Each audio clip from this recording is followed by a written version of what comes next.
I'm here today with Dr. Norman Rosenthal, best-selling author, internationally renowned psychiatrist, and a world-renowned medical researcher. And he has written a fantastic new book, The Gift of Adversity.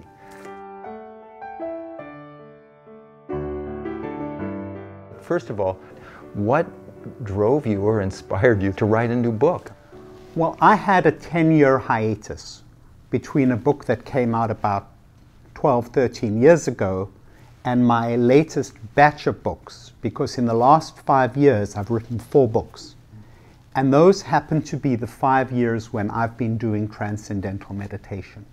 And what happened as I started to meditate, I began to access wells of creativity and consciousness within myself.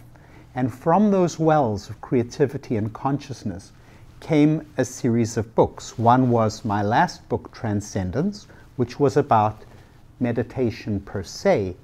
And then the lessons of my life presented themselves to me, and somehow I found within myself the capacity for solitude and sustained creativity that I had not previously been able to access. So adversity became okay because I could sit with it and I could mine it, and that's where the new book came from. What do you mean by adversity? Put very simply, adversity is when something bad happens. And when you have adversity, you have to go through stages of processing it. You have to accept the adversity, and then you have to somehow, at a very deep level, handle or process the adversity. You also have to regulate your physical and emotional state. Now, meditation can be incredibly helpful in all of these capacities. Beautiful. I'm going to use this as a transition. You've said meditation many times. I know there are many different types of meditation. You wrote a book on transcendental meditation, specifically.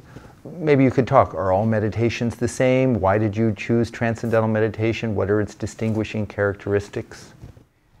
There are many different kinds of meditation out there, and I think it's good for a marketplace to have a lot of different offerings. Some ask you to focus on something, some ask you to monitor your internal state, and some, like transcendental meditation, use a word or mantra.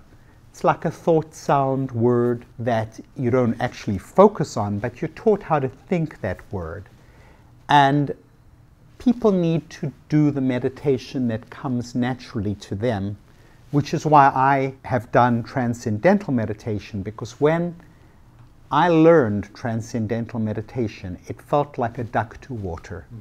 There was something so natural and easy about it, and at the same time so powerful, that I didn't have to discipline myself because it felt very pleasant and automatic.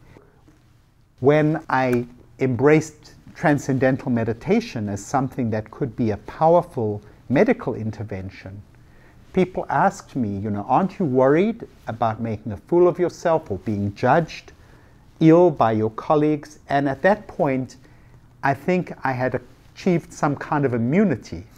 They'd all given me such a hard time with the light therapy that now the reaction was, we'll leave him alone. He was right there, and so maybe he's right here as well. I hope that many people will find in these stories something that speaks to them personally, that resonates with them, that will have some healing effect. And also I hope that they really enjoy it, because it's not a book full of grim stuff. It's a book full of very, very funny things. And I hope that people will enjoy those aspects too. Thank you very much, Dr. Rosenthal. This has been an absolutely satisfying and riveting and compelling interview. Your message and your lessons and your ability to communicate very profound truths in very accessible ways. Thank you very much. And I hope your book does fabulously well. It's a great message. Thank you. Thanks, Bobby.